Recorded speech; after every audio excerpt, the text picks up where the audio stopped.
किरण बेदी भारत की पहली महिला आईपीएस ऑफिसर। इस पद पर रहते हुए उन्होंने बहुत नाम कमाया। फिर रिटायर हुई तो सामाजिक राजनीतिक एक्टिविस्ट बन गई। अन्ना हजारे के इंडिया अगेंस्ट करप्शन वाले आंदोलन में भाग लिया, यहां से राजनीति में कदम रखा। 2013 के दिल्ली विधानसभा चुनाव में बीजेपी की तरफ से सीएम कैंडिडेट बनी, चुनाव नहीं जीत पाई। इसके बाद पुडुचेरी की उपराज्यपाल बनाई गई। अब उन्हें इस पद से हटा दिया गया है। एक्टिविज्म और फिर राजनीति में एंट्री के बाद किरण बेदी का नाम कुछ चर्चित विवादों से भी जुड़ा।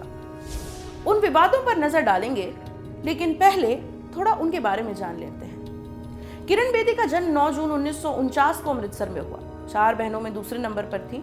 अंग्रेजी में ग्रेजुएशन की, पॉलिटिकल साइंस में मास्टर्स की डिग्री हासिल की, फिर उसके बाद लॉ करने चली गई। 1993 में पीएचडी की और 1972 में आईपीएस ऑफिसर बन गई।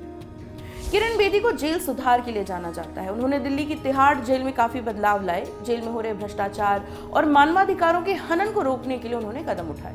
यहाँ पर उन्होंने कैदियों को शिक्षित करने के लिए भी कार्यक्रम चलाया, साफ सफाई और पोषण पर ध्यान दिया, वगैरह वगैरह। साल 2003 में Bedi United Nation civilian police officer adviser के तौर पर नियुक्त हुई। इस दौरान उन्होंने महिला सशक्तिकरण को लेकर काफी कदम उठाए, जिसके लिए उन्हें पुरस्कार भी मिले। किरण बेदी टेनिस प्लेयर भी रह चुकी है।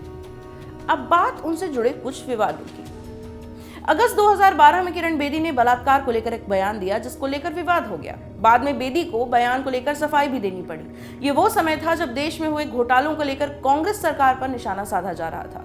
किरण बेदी, अरविंद केजरीवाल और प्रशांत भूषण जैसे एक्टिविस्ट सरकार की जवाबदेही तय करने में महत्वपूर्ण भूमिका निभा रहे थे। ऐसे में एक दिन बेदी ने कहा, मीडिया करप्शन के आरोपों की एक बार भी चर्चा नहीं करता।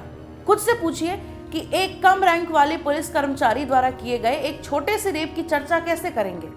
लेकिन जिन 15 मंत्रियों के खिलाफ प्रशांत भूषण और अरविंद केजरीवाल ने भ्रष्टाचार के सबूत दिए हैं, उनके ऊपर मीडिया के लोग चर्चा ही नहीं करते। बाद में जब इस बयान पर विवाद हुआ तो बेदी ने सफाई दी। पीटीआई की रिपोर्ट के मुताबिक उन्होंने कहा, मैंने कभी नहीं कहा कि रेप कोई छोटा अपराध होता है। मैंने कहा कि जब कोई छोटी रैंक वाला पुलिस कर्मचारी बलात्कार करता है तो उसे फांसी होती है, जबकि बड़े लोग बच जाते हैं। अप्रैल 2018 में किरण बेदी ने एक विवादित आदेश निकाला। बेदी ने पुडुचेरी के मुख्यमंत्री को पत्र लिखकर कहा कि राज्य में केवल उन गरीबों को ही मुफ्त सरकारी चावल दिया जाएगा जिनका गांव खुले में शौच मुक्त घोषित हो चुका है, साथ ही साथ कचरा और प्लास्टिक मुक्त भी। अब इस आदेश की तीखी आलोचना हुई।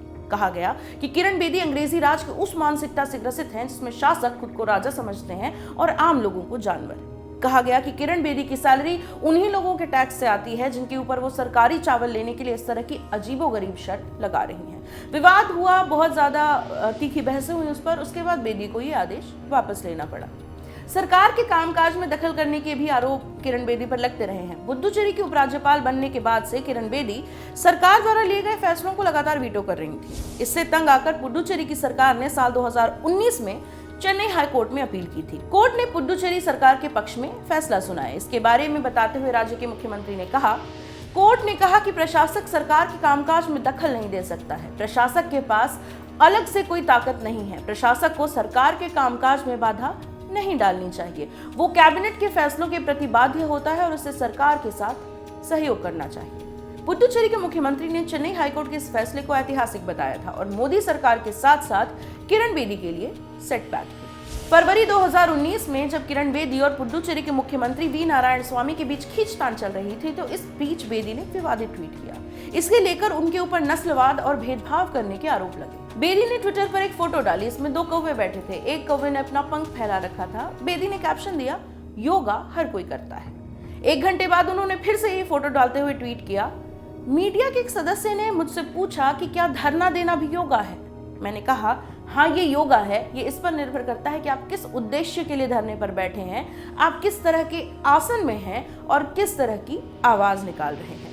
दरअसल उस समय पुडुचेरी के मुख्यमंत्री आए दिन किरण बेदी की मुखालफत कर रहे थे। अपने साथियों के साथ बेदी के ऑफिस के बाहर धरने पर भी बैठे थे। लोगों ने बेदी के इस ट्वीट को इसी संदर्भ में देखा और उनके ऊपर मुख्यमंत्री के रंग का मजाक उड़ाने का आरोप लगाया। उनसे इस ट्वीट के लिए माफी मांगने को भी कहा गया।